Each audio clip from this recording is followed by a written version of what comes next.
Howdy peeps, and welcome back to the channel. And today we're looking at Mary's tank, which has experienced a slight snail population explosion, hence why we have a snail trap sat in the front of it at the moment, and the lights have only just come on. Well, that said, I only just switched them on. So I thought what I'd do was show you the snail trap and how I'm getting the snails out and how it works. First thing we're going to have to do, unfortunately, is take the light off the tank and then the lid, then take the snail trap out and then put things back together. So hopefully we don't end up catching shrimps as well as snails. So let's see how we go. Can I do this without breaking everything? I'll give it my best shot. Let's see what happens. So lift the light up, pop the lid. Oh, escaping their right snail. Oh, for some reason they've been doing that a lot lately. You can go back in there. Oh, no, not upside down.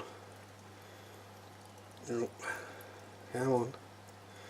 Come on. Why do they always land wrong way up?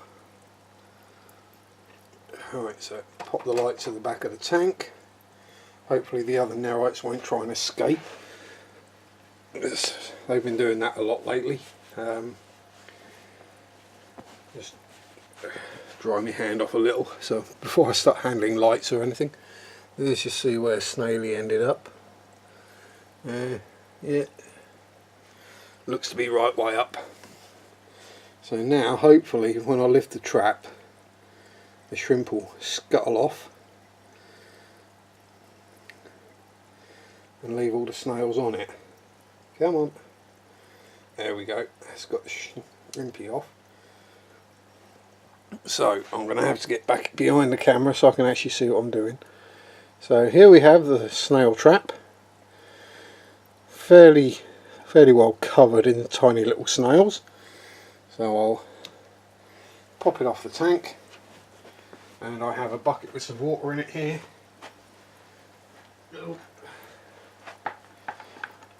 Ready to rinse off the snails from the trap, which is what I'm doing now. Yeah, it's covered. Give it a good swish around.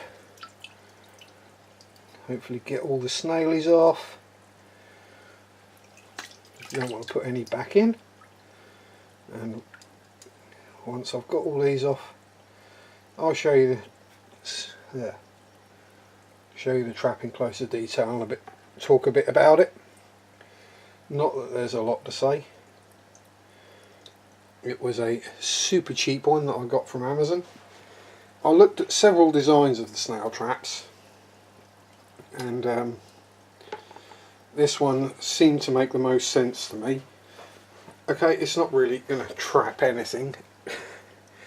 Whatever gets on it can easily get back off, because it's just, I've still got bloody snail on my finger. Get in there. Right. Oh, and I'm going to have to do this the awkward way so I can actually see what I'm doing. Right. Here we go. So, as you might be able to see, we've got the base section, which is like a little dish. Bait goes in the middle. I've chucked a little plant weight in there just to help hold it down.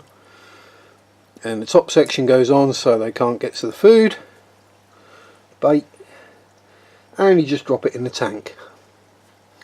Comes with a section of fishing line and a suction cup so you don't have to get your hands wet. If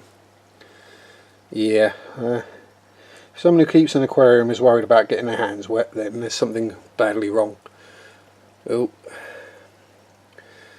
just spotted another nerite trying to make a break for it, so I better put the lid back on, hadn't I? I'll leave this trap out for now. Just try not to knock this guy off with the lid. Oh, get in there. There we go. Oh, pop the light back in place. So we can talk a bit more about what's going on in here, and that is Not a lot. The shrimp are just doing their shrimpy thing, trundling about, grazing away, munching on anything they can find. The endlers are again just doing what they do, just swimming around looking pretty, having a whale of a time, and all is going well in there. I've not really seen any obviously buried female shrimp yet, but give it time, it'll probably happen. If not, I can always add a few more just to make the numbers up a bit more and make it more likely to happen. The endlers leave the shrimp alone completely. There's no worries there. I mean, shrimp lits they possibly would have a nibble on, but I really don't think they're too bothered by it, and any shrimplets would soon be hidden up in that moss, which looks a bit rough because I had to give everything a good haircut the other day because the moss was starting to grow out the top of the tank and it was shading everything out down below, so you couldn't see anything. So get the scissors out and very carefully trim it down, being careful not to bisect any shrimps while I'm at it. So there we go for that tank. As I say, the little trap for the snails, it's effective enough, it catches them. It's the second day I've had it in there. I've probably had about 100 or so snails so far, I'd have thought, minimum. And you might be able to see there's a big old pile of them still there that were underneath the trap. So I'll pop it in there again tonight, and I'll keep doing that until it comes out virtually snail free. If there's only one or two on there, job done, I'll leave it and move it into another tank. Speaking of which, shall we go and have a look at what used to be the fry grow out tank and is now the cherry shrimp tank, because there's some new occupants in there as well which are rather pretty, and if I chuck some food in they might even come out and say hello. So patented Sharpie edit technique of hand in front of camera lens, waddle across the floor, pop the camera down, hopefully it's somewhere in line with the tank, nowhere near. Let's jam something under the back. Well, I never got anything suitable when I need it. Box cutter knife, that'll do the job. Maybe not. How about, there we go, close enough for government work. You can pretty much see the tank. I know the glass needs cleaning. Watermarks on the outside, bit of algae on the inside. Those, you may be able to see tiny little fishes swimming around in there. So in addition to the sole remaining baby guppy that's in there waiting to grow out so it can go in the big tank, I do have 5 celestial pearl danios in there now. They're gradually getting over being as frightened as they were when they went in. When I first got them, anytime I went anywhere near within about 6 feet of the tank, they all hid up down the back in the moss. And now they're getting used to me, so that's all good. The shrimp in here, they're doing good. As I say, I did notice quite a lot of buried females. There's about 4 or 5, I think. But I haven't seen them lately, so whether they're just hiding up in the moss and patiently giving birth, I don't know. We shall find out at some point, no doubt. There will either be lots of baby shrimp crawling around the tank, or there won't be. Either way is good. At least they're starting to figure out what they should be doing. And as you might be able to see from the snail eggs on the glass, we're in the process of getting a snail infestation in here too. So this may be the next tank that gets the trap in it.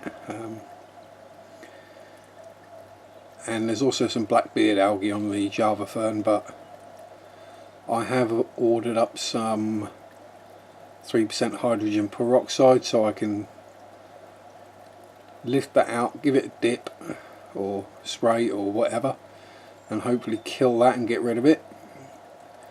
The Staragini repens I still haven't got around to planting, but the roots are out of the bottom, so it's probably actually rooted itself now. So by the time I come to take it out of the pot, may well end up being a bit tricky to plant. Might have to trim the roots back a bit, because I still haven't figured out where I'm going to plant it. Anyways, hope you've enjoyed this quick look at the 2 tanks and the snail trap. And oh, what are you up to? Alright, the Danios are playing silly beggars again.